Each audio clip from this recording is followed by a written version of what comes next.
Awesome. Welcome, everybody. Thank you so much for joining us. Welcome back to another episode of the Up Your Brave live stream. So here we are today with my three amazing guests, and we're going to be talking today about teens and tweens and even a little bit about 20-somethings.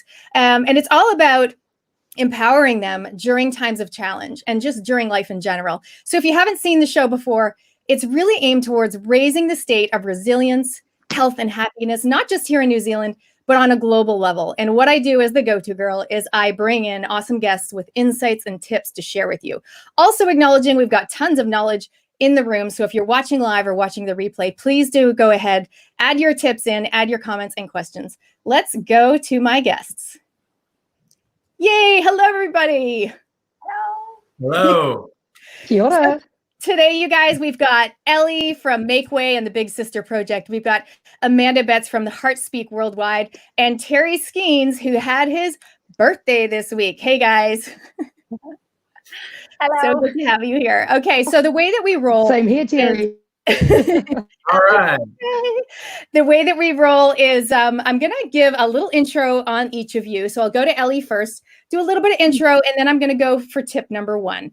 So Ellie and I met at an event where she was a speaker and I was in the audience. You guys know I work with speakers, and I was sitting there going, she's good. She was the last speaker, and it's hard being the last speaker, but she really changed the vibe of the event.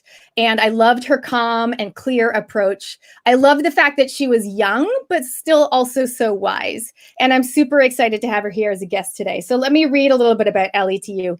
Ellie Bambury is an author, speaker, mentor, and workshop facilitator focusing on the clarity and power that we can gain over who we truly are and where we want to go. You are speaking my language, girl. When we look at our lives from the perspective of a writer, so she's an author. Ellie authored the book, The Big Sister Project, following her time as an au pair in France. And now she empowers teens and 20-somethings. So I'm so excited. Welcome, Ellie. Hello. Thank you for having me. If you can kick off by elaborating, just give us a little bit more backstory and then dive into tip number one. Sure. So, so you said I finished up as an au pair in 2013. So I was a little 18-year-old trying to figure out the world. And then 6 years later, I decided to write a book about the experience because it was really transformative.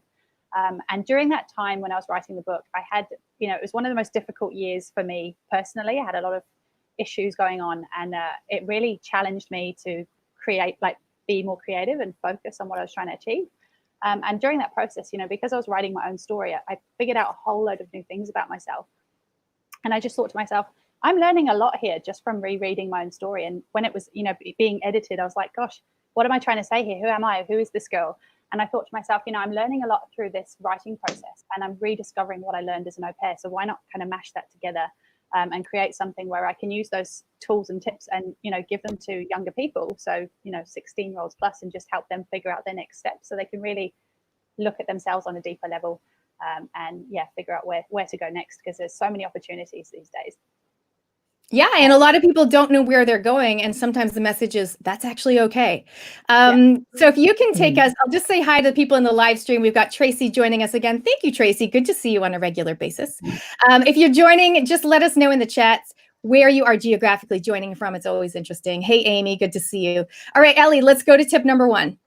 I think tip number one, definitely is related to writing. And I think with teenagers specifically, they sometimes, especially with all this digital stuff, it's hard to sometimes communicate exactly what they're thinking and feeling.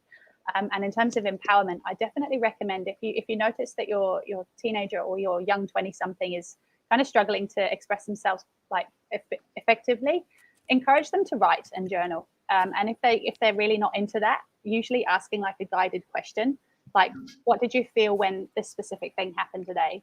That can kind of start them off on the process and just allow them, give them that encouragement and that directed guidance around something that they can do for themselves. And it doesn't necessarily have to be every day, but, when things happen each day that you see is affecting their attitude or behavior or feelings, that's a good time to start. Rather than how is your day? It's like a little bit more guided. Good to see you on the call, Jen. Awesome.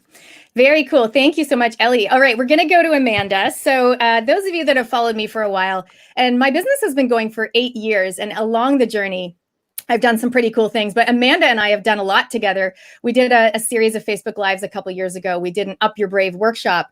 And I always love including her in my stuff and vice versa. She's got a lot to say. So before we introduce her, let me read a little bit to you. Amanda is touted as the teen whisperer, a speaker, mentor, coach, and confidence builder for people from all walks of life. From women in business to women in probation, the affluent to the at-risk, and the influential to the ex-incarcerated. She's also the creator of HeartSpeak.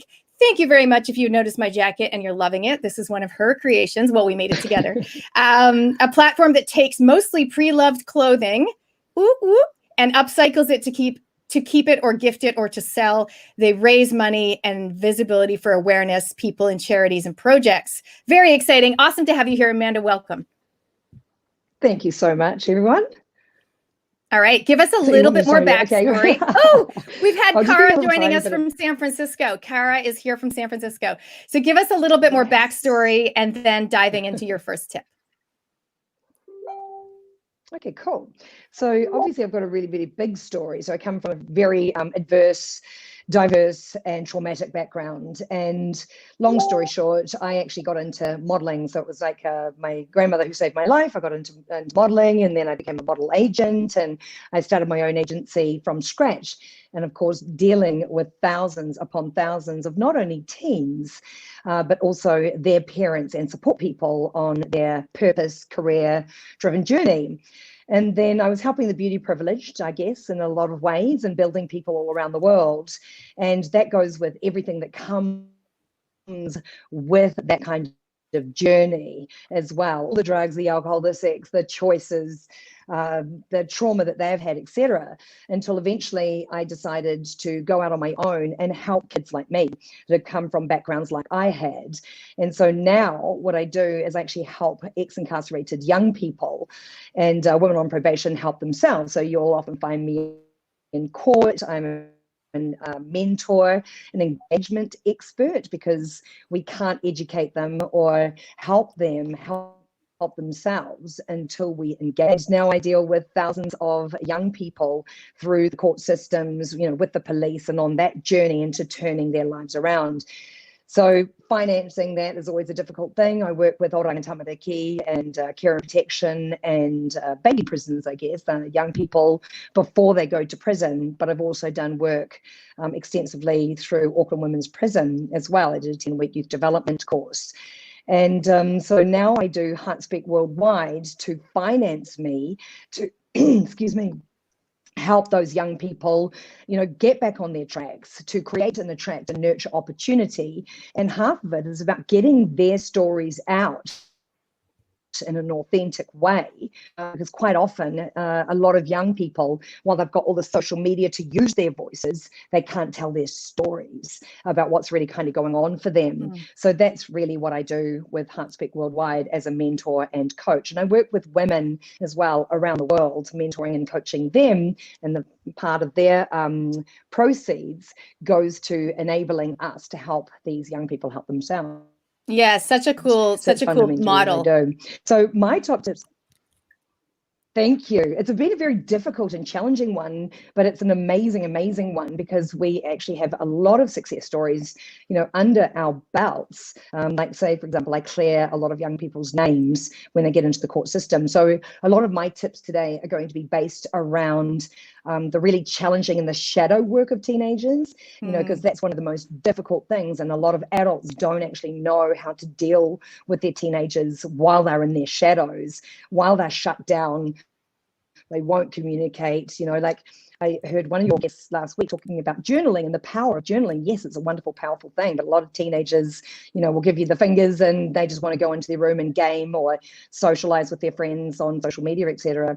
So I actually have got some really kind of top tips for parents, but for anyone that's dealing with teenagers, young 20s, it actually goes right up to the 70s. So one of my first top tips that I want to dive into straight away is you cannot change the rule of the game. When it comes to teenagers, tweens, teens, and even people in their 20s, and actually all of us as adults, you've got to set the game for your teenagers, and particularly boys, and particularly they need to know, first of all, what game are we playing? So the way that you play rugby and the rules of the game is the second thing. So the way you play rugby rugby is different to how you play soccer, different to how you play American football, different to how you play rugby league, right? All it's got the same kind of ball, the same kind of conditions, the same kind of goal, right? The same kind of idea, but the rules of the game that make that game successful are really different. So what are the rules of the game in your household, right? What is the game? Then what are the rules of the game? Then the third part of that, and the most important part, especially for boys,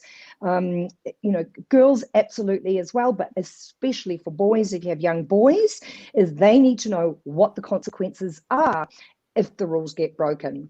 So that's the kind of thing that you guys can do as a family, whether you're a single mum or you've got both parents, you've got siblings, etc. Everyone in the household needs to know, first of all, what game they're playing, right? What are the rules of the game, and what happens if the rules are broken? So if you're playing soccer, for example, and then somebody touches the ball and they're not the goalie, right? Everyone has to stop and go, hold on a tick here. The rules have been broken, right? What are the consequences? We all agreed to it together. So what are the consequences of that happening? So name your game, stick to the rules, okay? All of you stick to the rules, and then follow through on whatever the consequences are when the rules get broken. So that's my top tip to start out straight out. Nice. Lovely. Good analogy. Love it. Amazing. Thank you so much. All right, we're going to go to Terry. Oh, good. We've got more people joining us. And by the way, if you're joining us live or watching the replay, go ahead, comment where you are geographically. And if you've got any questions, of course, that you want to pose to the people on the panel, you can comment with those as well. So I'm excited to introduce you guys to Terry. So I met Terry when he came over from America, started coaching my daughter's cheerleading team. And along with the other moms, I'm up on the area where the moms sit. And you know what I noticed is he's doing so much mindset work, so much motivation. All the moms are like leaning over, like listening, going, "Oh, I could apply this to my life."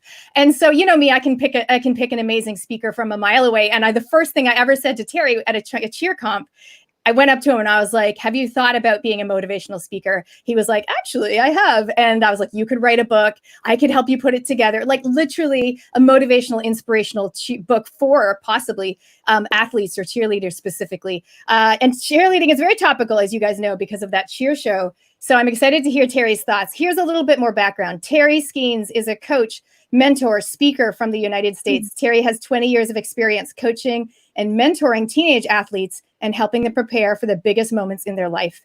He has worked with teens of all ethnicities and social classes all over the world and has a unique understanding of what issues they all share and the struggles that tie them together. He is considered world-class in his industry and works with 300 plus teens on a weekly basis. Even during lockdown, they're doing Zoom, you guys. Lockdown. Welcome, Terry. Awesome.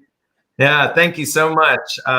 Yeah, I'm happy that I've landed here in the country of New Zealand. I'll give you my quick backstory and how I got into the sport. I'd played most sports growing up, and a girl kind of got me into the sport of cheerleading when I was 15 years old, and I followed her into tryouts.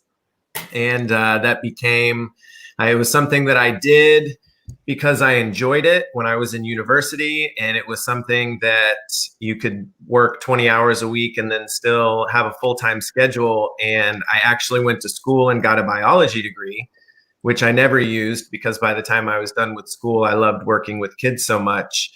And at about that point in my life, I had put close to 10 years in coaching high-level athletes for power tumbling, gymnastics, and competitive cheer. And I started to get some messages, I guess, around the 10-year mark of kids that I had coached. And they would say things to me like, "Do you remember that one time at practice when we were doing this and you said this?" And I had no idea what they were talking about. I had no recollection of that memory at all.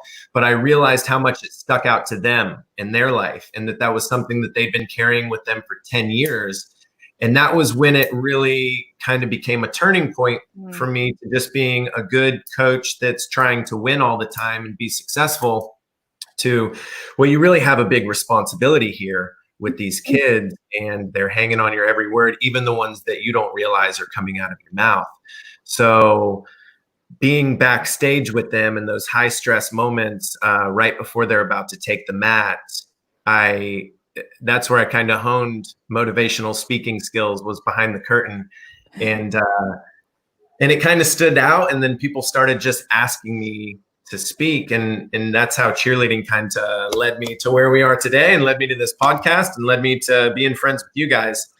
And one thing that I've noticed, my sport and the other sports that I've coached have allowed me to travel all over the world, which is really amazing, because I wouldn't have gotten to travel and do these things and see these places otherwise. And in doing that, you realize, okay, kids are the same everywhere. Like, no matter where you are in the world, no matter how much disposable income your parents have, when it comes down to it and these kids are in front of me and they're all athletes, they're all the exact same. And I've worked with them all over the world. And the one thing that I find, and this will lead straight into my first tip, is we deal with a lot of mental blocks.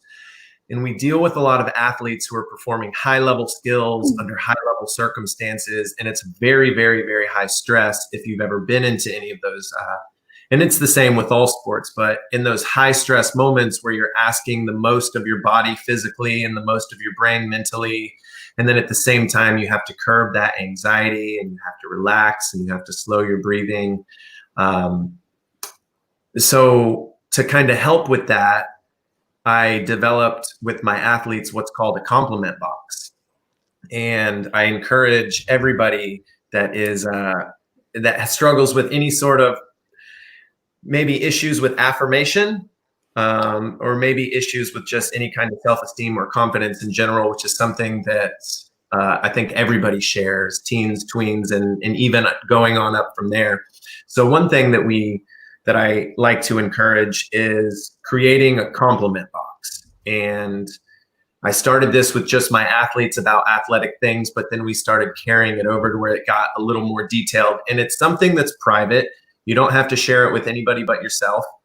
You decorate it yourself, or you encourage your child or your athlete to decorate it themselves, so that it's unique to them, so that it really speaks to their personality. And then you give yourself compliments, or other people give you compliments, and you write them down, and you go home and you put them in that box. And it doesn't have to be about athletics. You can do really well on a test, or get some really great marks at school, or you might look in the mirror and just think, I look great today. Good for me. Any of those things, no matter how big or small it is, need to be reinforced. So writing those things down, which is, I guess, a form of journaling. So I agree with Ellie 100% on that. Writing those things down and putting them away. And then when you have that bad day because someone didn't like your post, someone was mean to you at school, you had a bad day in the gym or on the field, or whatever the case may be, that's when you go home and you bring that out and you remind yourself how much you love yourself and how great you think you are and how great other people think you are. Yeah, love it. At first, I wasn't sure if you meant just, a box, like just store it in your head, but you literally mean like a box or a jar or something. Yeah, like an actual physical. It just makes it real that way. You can plug this stuff away in your mind, or you could jot it down in your phone. But another thing that I encourage with my personal children is, someday when somebody does something nice for you and you really want to show that you appreciate that, a handwritten letter goes a long way. So it's kind of following the guidelines, writing yourself a handwritten letter so that when you pull it out and read it, you realize, I'm pretty awesome. I can do this. Yeah, awesome. Brilliant tips. Thank you so much, you guys. We're going to go to round number 2. I'll just jump in here. So some of you might know me as the go-to girl working with women entrepreneurs. But before that, back in the day, I used to be a podcaster and an author in the parenting world. But I don't know a lot about teens, which is why I bring you guys in.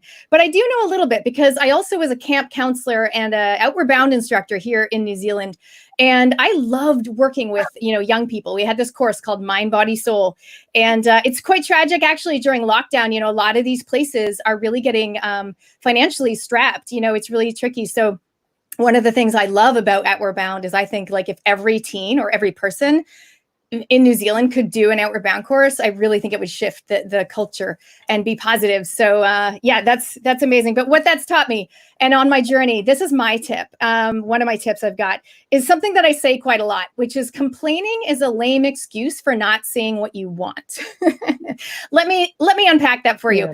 So, you know, I'm a big advocate for like up your brave, say what you want, make it happen. That's literally like my tagline. It's what I'm saying all the time. But what I find is people often, when they're complaining about something, whether it's being like, oh, I didn't get enough of this, or so-and-so got that opportunity, it's kind of really when we're not actually saying what we want. And it comes out often as naming, shaming, blaming, or complaining. But the beautiful thing is it can be a little window into what you actually do want. So I don't know if that's helpful for parents or for teenagers to just be a little bit more self-aware. When you hear yourself complaining, just go stop and go, what is it that I actually want? Like right now, because the complaining, there's emotion behind that.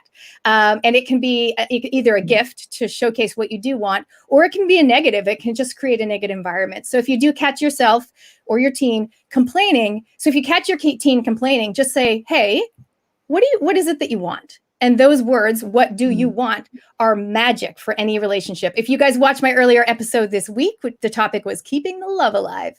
And we definitely dove into that about saying what you want a little bit more. And so, yeah, try that out. What is it that you want? All right, Ellie, I'm going to come back to you for tip number 2. Tip number 2. I think this directly links to my au pair experience because obviously I was living in France. So I had learned French for 5 years at school. But when I got there, I realized I wasn't really prepared for everyday life of French. And I think what frustrated me the most was thinking I knew what I wanted to say, but not having the words to say it, like literally not being able, like letting everything go because I couldn't respond quick enough, or I couldn't think of what I needed to say. And, you know, relying on year 9 French, like basic answers that weren't in depth. And then I had all this head up stuff that I just hadn't said. And I think it's the same with teenagers. It's like, you know, it's that age where you don't want anyone to judge your mistakes. You don't want anyone to look at you when you've screwed up. And that's something that really came to light with the au pair thing. So I think as a tip, even if you're a family that, you know, might be quite conservative or doesn't swear or doesn't argue very often, or maybe you're the other end of the spectrum and are always yelling at each other, but then you're fine again, wherever you are on that spectrum, I think if you're struggling to find connections or something's going wrong, or you know, whatever the case may be, I think allow your teenager to have a moment, like a permission to just let everything out. Like if they really, you can see something's building and they just haven't had that space, and, you know, they might feel scared of you judging them or someone else not appreciating their comments. Just give them that room for 5 minutes or so to just say everything, and then apologize if you've offended anybody, and just get it off your chest, because sometimes it can just help to just be like, oh, okay, now I can just reel it back. But keeping it in is not going to do anyone any good long term. I think that's an awesome tip. And sometimes people don't realize how they feel until they open those floodgates and they suddenly have maybe a moment or a bit of an epiphany. Terry or Amanda, do you guys want to comment on that before we move along? Yeah, I was going to say, I completely support. Yeah, I remember having those moments personally. And I see those moments all the time. And I actually, unfortunately, see parents suppressing that for, you know, fear of judgment for how you're raising your kid, or, you know, anything like that. But I totally agree with that. I totally support that. Just if any of my kids have had a bad day, I tell them, you've got 15 minutes to go feel sorry for yourself and throw a fit, and then we're going to build a bridge and get over it. So 100%, Ellie. Cool. Yeah, I tend to find too that you're so right with that one. Sometimes you just need this like space to actually get it all out in a really ugly and raw way. Sometimes you're so right, and half the time the relief is just so great. So when you set up this safe place, you know, for them to be good, bad, indifferent, or just downright ugly, and they feel safe with that, and then it's relieved from them. You know, it's like it's relieved from them, and then they don't actually have to act out in other ways, because this is the emotion that's actually really going on. They're really frustrated because of da da da da da, And therefore, because they're not allowed to express their frustration over that emotion, they then act it out and behave in a certain kind of way, you know, that is really, really frustrating to not only them, they get annoyed with themselves too, but to everyone around them, because it then affects and infects everyone that's around them because they haven't been able to relieve themselves of that. It's a damn good tip, Ellie. Thank you. Yeah, totally on board with that one. Yeah, and I'll just jump in there. You guys know I love my essential oils. And one of the reasons is because I feel like a lot of people tend to, particularly maybe in New Zealand, you know, like we don't want to, like we say, she'll be right, mate, you know, like it's all good. But actually we don't express how we feel quite as openly, possibly as the Canadians or maybe the Americans. But I feel like, you know, if you don't acknowledge how you feel and you just suppress it all, it does present in health and medical, you know, wellness issues. And so that is one of the reasons why I'm super into even teens, you know, using things like oils to breathe it in, acknowledge how you feel, how do I want to feel, and then move towards how you want to feel. And I love how you say build a bridge and get over it, Terry. Okay, let's go to you, Amanda, for tip number 2. Okie dokie. Well, it's actually in support of what Ellie was saying too, but I'll just expand upon it a little bit more in a different kind of way. And it goes exactly with like getting it out, right? One of the greatest things, you know, I have a 22-year-old who is really, really articulate because I've taught him how to be so. So communication's been a massive, massive thing for us. And so what we always used to do, and it's the best thing that you can do, and the earlier you can do it with your child, the better. It's way easier, you know, as they say, to you know, look after them as they're growing up, as opposed to trying, you know, to fix a broken adult type of thing. So I used to take Isaac into the car and I'd say, right, this is your safe place. You can say anything you want in this car. You can swear on the proviso that's in perfect context, okay, and not unnecessary. And if you want to swear, you can absolutely swear in this car, even as a younger boy. And I said, but this is your safe place. You say anything you want, and you tell me what you need me to be. So what role do you want me to play? Do you want me to be an advisor, the oracle, a mum, a friend, or just be a sponge and just listen to whatever you have to say? The rules are that you get to say whatever you want in this car. This is your safe place. You will not be judged, and we will not take it outside of the car. When it goes in the car, it stays in the car. It's not to be used as any kind of weapon beyond in the car as well. So anytime that Isaac wanted to communicate with me, he'd go, hey, can we go for a drive? Right now, obviously with COVID-19, it's a lot less able to drive, but you can get in the car, right? You've got an excuse now to actually get in the car and go, okay, let's go to the car, right? Let's go or whatever we want to do, and we'll sit in the car because they're not looking at you, so they can't see their pained expression in your eyes and face. And you completely invite them and say, it is your space, your time. You say whatever you want. And Isaac tested me once. He said, okay, so can I say what I want to say about that driver over there? And I said, well, what do you want to say? And he said that driver is absolutely effed, you know, because of their driving. And I said, yes, because it's in perfect context. That is an effed driver, right? And he got to test his muscles, you know, from a young age without me. I'm like, yes, very good. That actually is perfect context. That's exactly what I'm talking about. So it wasn't focused on the fact that he'd sworn. It was focused on his freedom of speech. And so when he felt safe to actually say what was going on, and he wasn't going to get into trouble, and he wasn't going to be judged. And sometimes, because he'd say to me, I don't want any of your advice. That's really okay. And I'd just be listening to him, and he would be able to get it absolutely out, and it's full force. The longest time we've sat in the car is 3.5 hours by his choice, because he knew that as soon as we got out of the car, that's the end of the conversation. It wasn't to be carried out unless he brought it up.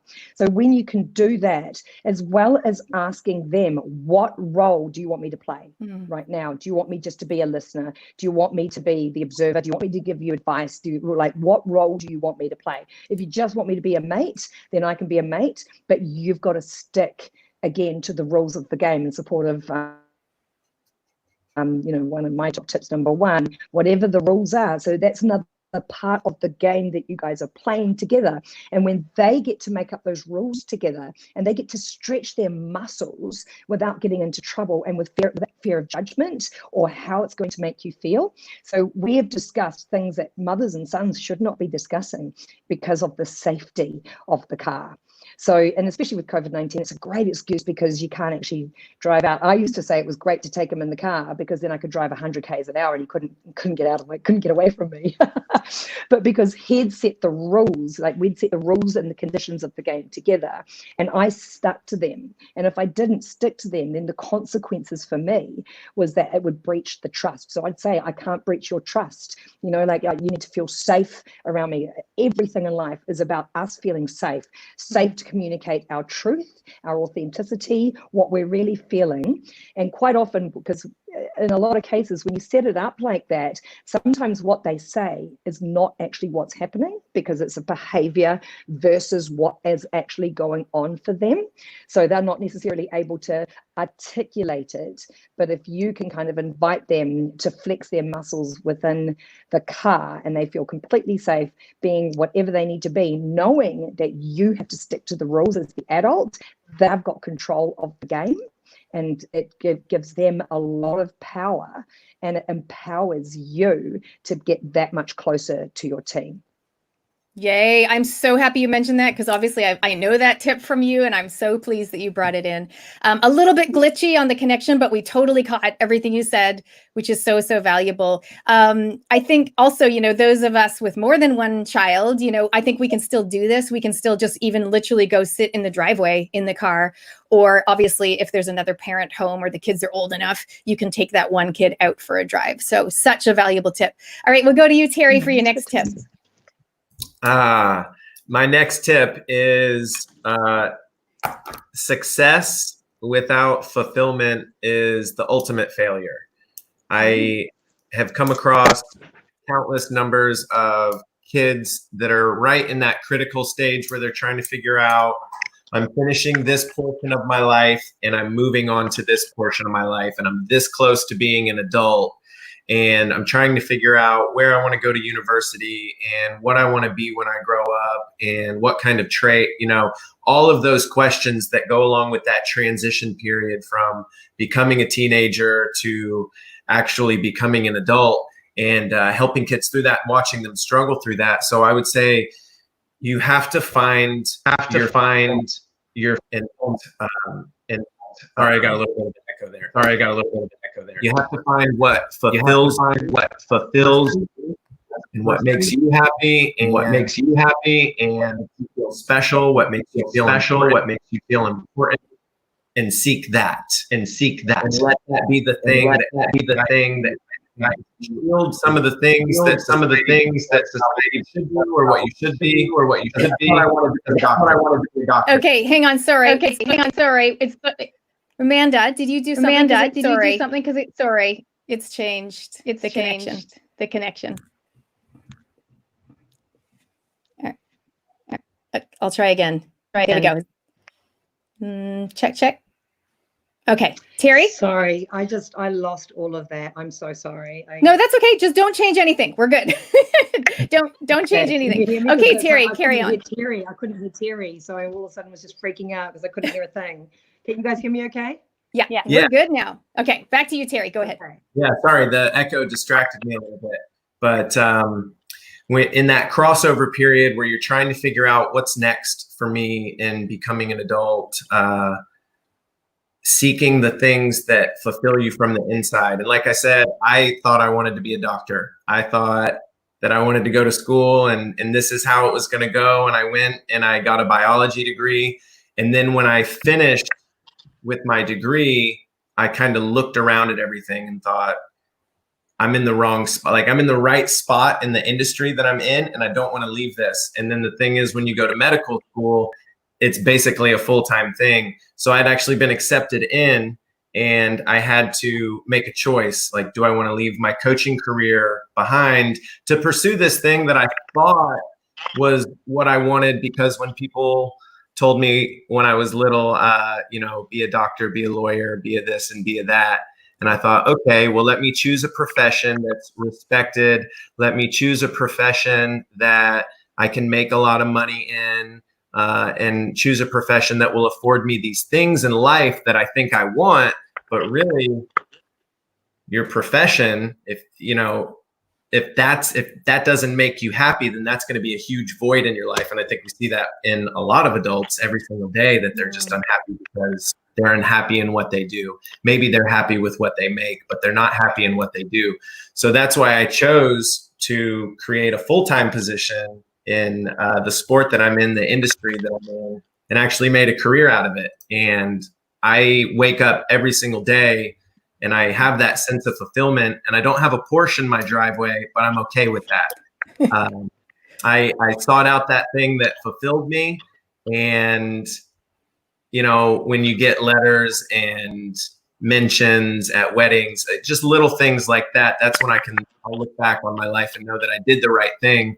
But it's because I chose to be fulfilled and not to just be successful. Now, I've been successful in my industry, but what I thought was success when I was younger and what I now know as an adult, what I consider success now, those are two very contrasting ideas of the word success. So I would say really kind of define what that means to you, what being successful means to you, and let that kind of drive and steer you. If you can answer that question, and then you can also combine it with something that fulfills you here, then I'd say you're set and you need to follow that path. Yes, brilliant. And that advice is not only for teens. Obviously, I love the fact that, you were bold enough and brave enough to follow, what fulfilled you. What I see in society is so many people being driven by the should have and could have. I call it, they're living in the should zone, doing what they said they would, doing what they think they should, doing what they've been told they were good at, which actually didn't, like you said, fulfill them. And my husband, Matt, is the same. Like, he studied physio because everyone told him he was smart and he should do physio.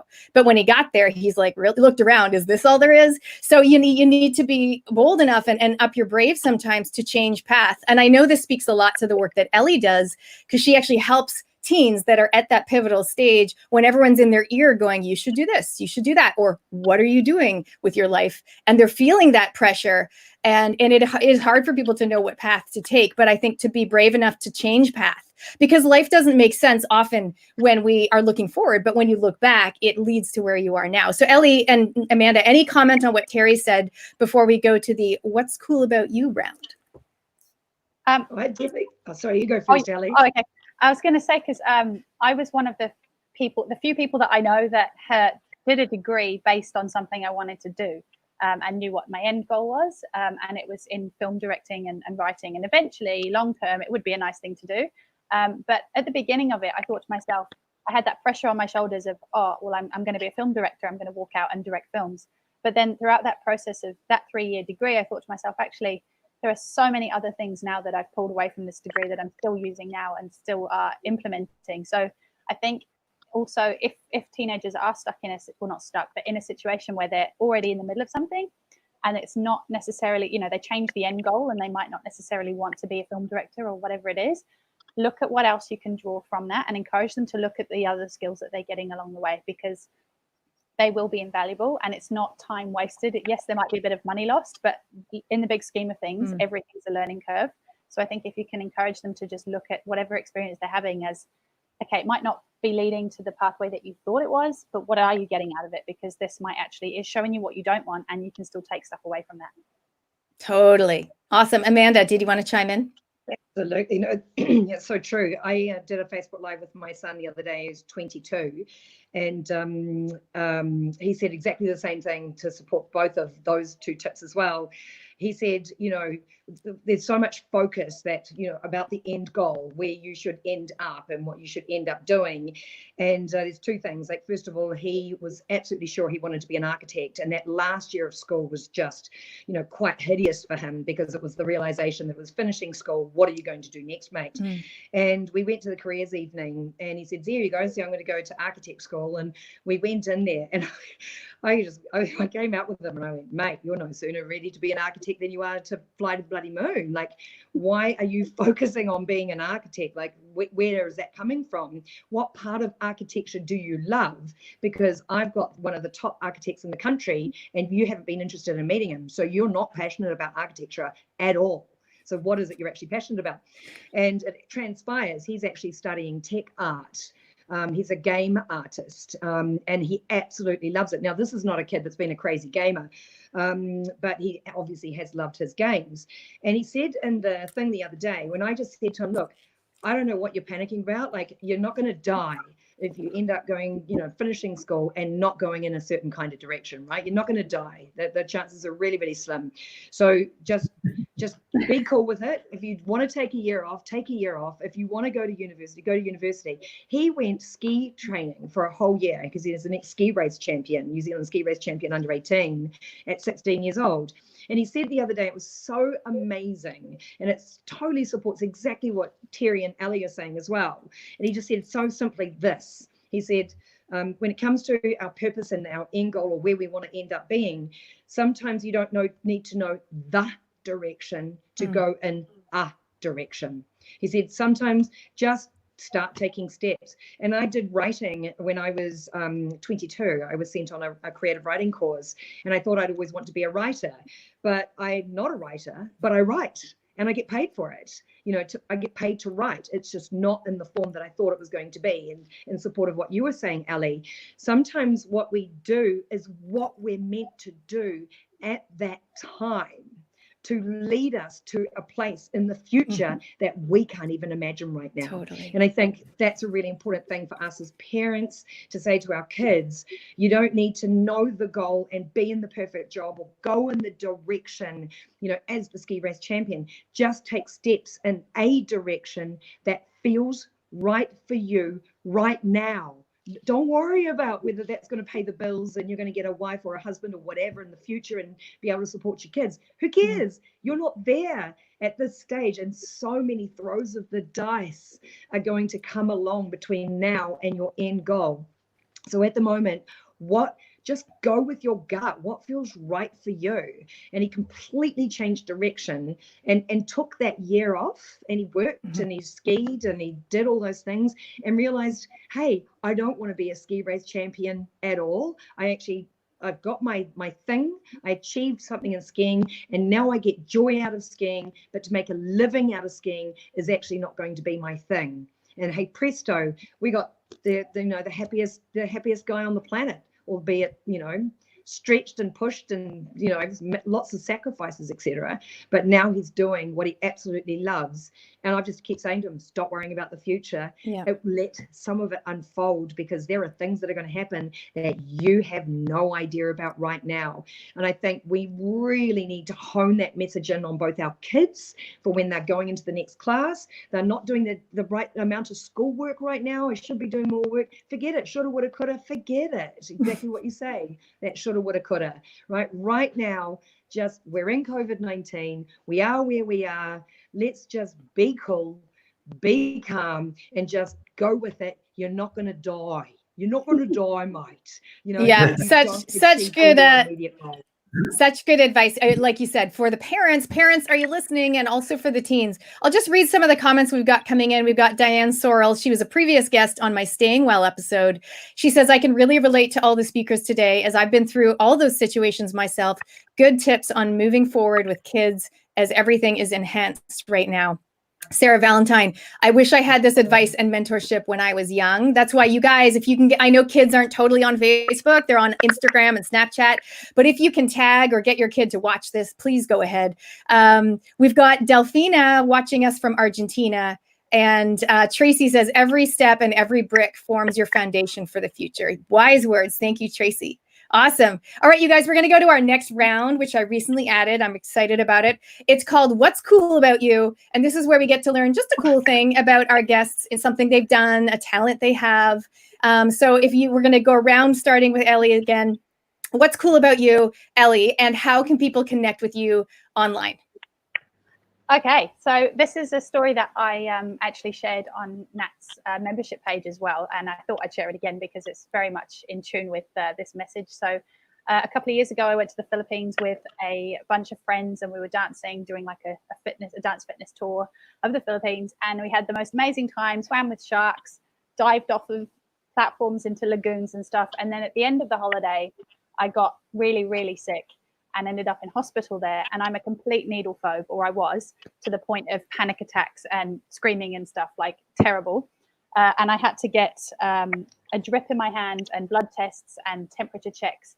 And I just got worse and worse and worse. And the doctors gave me the wrong medicine, ended up discharging myself. And I flew home and got diagnosed here with Campylobacter, which is, you might know, a severe kind of stomach infection. But I was written off of work for 2 weeks, couldn't walk. They thought I had a blood clot. I had to have lots more injections and stuff. So by the time I was done with that whole period of my life, I'd had about 13 or 14 injections and blood tests and stuff. And that during that period, I went from being the most inconsolable person you can imagine to suddenly not getting over the fear, but getting to a stage where I thought, actually, the whole time I was putting my life into perspective with other people that I knew that had it way worse than me. And sometimes it's so easy to like get caught up in your own fears and just think you're the only one suffering, and you know, everyone should feel sorry for you. But each time I had another injection, I was thinking to myself, something just came over me, and I kept thinking, you know, this isn't the end of the world. This is actually making me stronger, because, you know, I'm going to need more of this eventually when I'm older. This is not going to be something that just stops. And now I can go to the doctors and get a blood test. I still have to lie down, but I can get one by myself, and I don't have to listen to music. I don't need anyone to hold my hand. The doctor doesn't offer to give me a teddy to hold on to. So I'm pretty stoked with that. Awesome. Nice. And in terms of getting in touch with me, I just thought I'd show you at the end here. This is my book, The Big Sister Project. My sister actually did the front cover and all of the illustrations inside. So I've got a website. It's the-bigsisterproject.com. And on there, you'll also find the workshops that I run called Make Way, which is the whole teen and young adults thing. And yeah, I'm on Facebook as well with The Big Sister Project, and same for Instagram, The Big Sister Project _. Awesome. And I know that I ran into a mom a few weeks ago. She was really struggling with one of her teens. And I said to her, you know, let me hook you up with Ellie. So you do work with families, is that right? One-on-one as well on Zoom. Okay. Yeah. Hey, what I'll do, you guys, as always, is we've mentioned a bunch of really cool concepts today, and I will put the show notes together. We will be adding links. Amanda, if you can add the link to the interview you did with your son, I know it's getting massive traction. So if you can go and add that somewhere in the comments later on, that would be helpful too. All right, Amanda, what's cool about you, and how can we find you online? Oh, wow. Okay, what's cool about me? I just love helping people turn their crap into fertilizer, because you know, we're not going to be able to stop the shit from showering over us. It's never can happen. I love shadow work with people, because it's really easy when we can see everything and we're in the light, but it's so much harder dealing with our darkness and our shadow work. So, you know, 6 years of psychotherapy as a patient, and $40,000 later, I know a few things about a few things, especially when it comes to behavior and why we do the things we do. You know, like it's all about, you know, delving in, and that's something I am really, really, really blessed to do, you know, as a job. So, you know, I can really help you when you are absolutely in the storm, whether you're the parent that's really struggling with your teenager, or whether it's the teenager that's struggling. Engaging people is my absolute genius and my gift. And then we quite often, you know, getting creative is really important. So, you know, I mean, I just did this plate yesterday, for example. It's a vintage plate. Awesome. Sort of Wow. Story that this boy's done for his mum, who's suffering from lymphatic cancer. And I met him when he was in lockup. He'd stuck a gun down a liquor store owner's mouth at 15 years old. And 5 years later, we're still together, and he's doing really, really well. And so I'm really good at getting creative with people and creating visibility and getting the stories out and using those stories, not only just for the teenagers, but also for people in business. You know, when I'm wearing a kimono like this, it's the coolest kimono in the house, and it's been made, you know, with a whole lot of love and sustainable product, and you know, it's got lots of stories to tell. And so yeah, we do all sorts of creativity that we do with people around the world. So I do sessions with women around the world, and as I said, I'm then raising these funds and channeling them in to helping these young people who can't afford people like us. And who can't, you know, sort of get access to people, you know, getting them all hooked up. So definitely, Ellie, you and I need to be talking, because I can hand some people your way for sure. Yeah, awesome. And by the way, when we're allowed to get together in person again, Amanda and I are going to run another Heartspeak jacket session where people come along.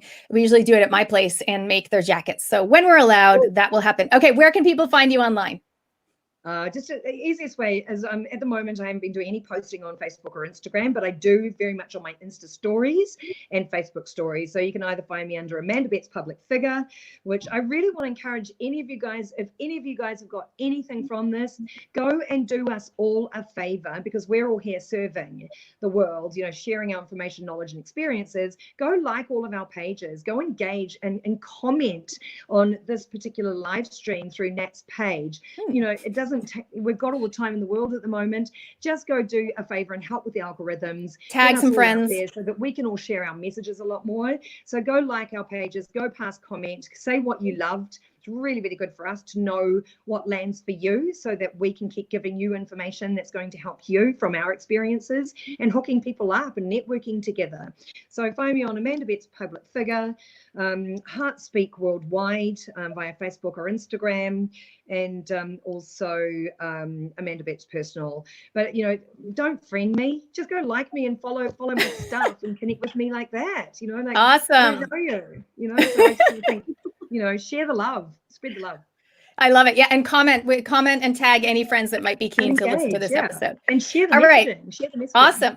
Let's go to Terry. Terry, what is cool about you? How can we find you? What's cool about me? Well, it's kind of cool the way I ended up in New Zealand. So I'll give that quick backstory. My dad had children with 3 different women. And I never knew him. So I grew up without a father in the house. He left before I have a single memory of him. And he moved to New Zealand.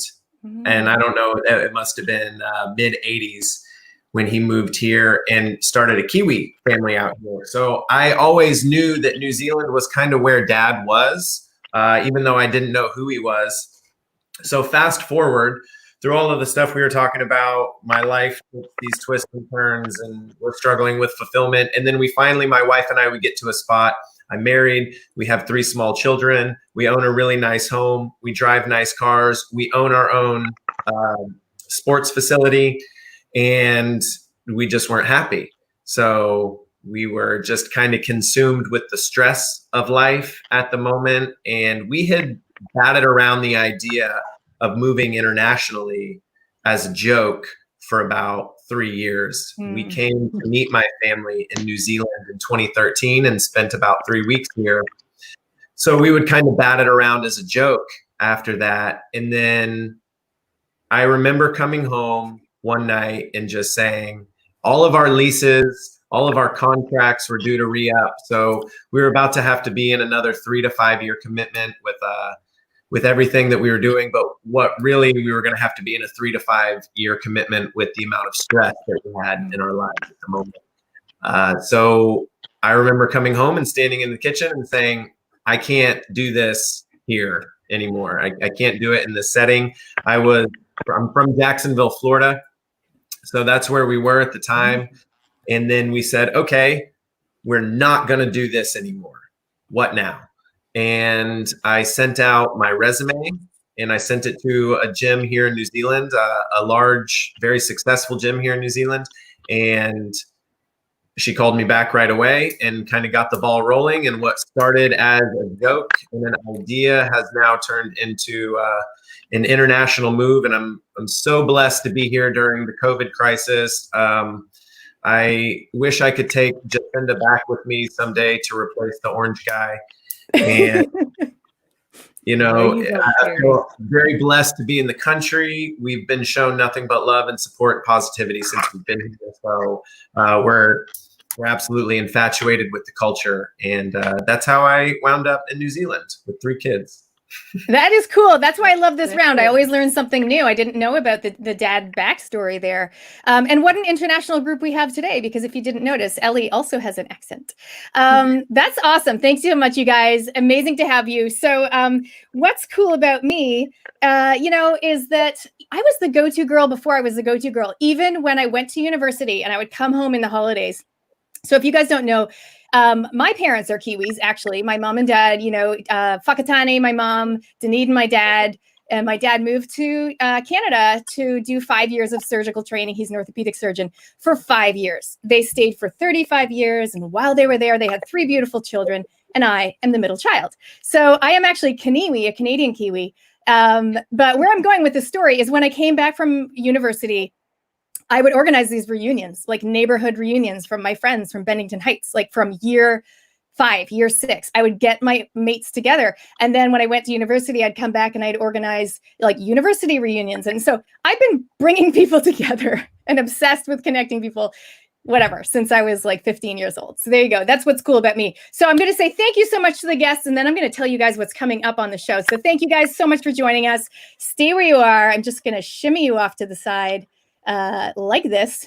Thank you so much to our amazing guests. If you guys have questions for them, by all means, come and comment and question, because they're going to come back. They can answer questions there. And like Amanda said, definitely go and like their pages and connect with them online as well. So here's what's coming up. As I mentioned, I love bringing people together. I'm actually running the very first Go-To Girl networking night online. So I used to do events with 100 people in person. Well, not anymore, not at the moment, at least. So we're going to do an online one. It's happening really quickly. It's happening next week. So I will put the link below. If you want to get together, it's all about connections, collaborations, and courage. The theme, of course, is Up Your Brave. So I will be sharing some tips about how to be resilient in business, specifically at this time. And here's what else is coming up on the show. We have coming up next week, visibility in business. I've got Tanya McQueen talking about video. I've got Leanne Costa talking about your online presence, and Kat Coluccio as well. And then later in the week, we have mindset and motivation with more awesome guests. So you guys stay tuned for what's coming up. You can check out all the episodes, nataliecutlerwelsh.com/video series. Okay, we've got a question from Anna. What accent is Ellie's? It sounds familiar. I'm from England, but Birmingham specifically, but that accent went a long time ago. So now I've got this weird neutral kind of British thing going on. It's always good. It's I think my father-in-law is originally from Birmingham, but yeah, Matt's parents are from the UK. He grew up in Australia. His grandfather is French Canadian, so technically he is more Canadian than I am. You figure it out. All right, guys, thank you so much for joining us. I'll see you next time, and until then, remember to up your brave, say what you want, and make it happen. See ya. Bye. Bye, guys.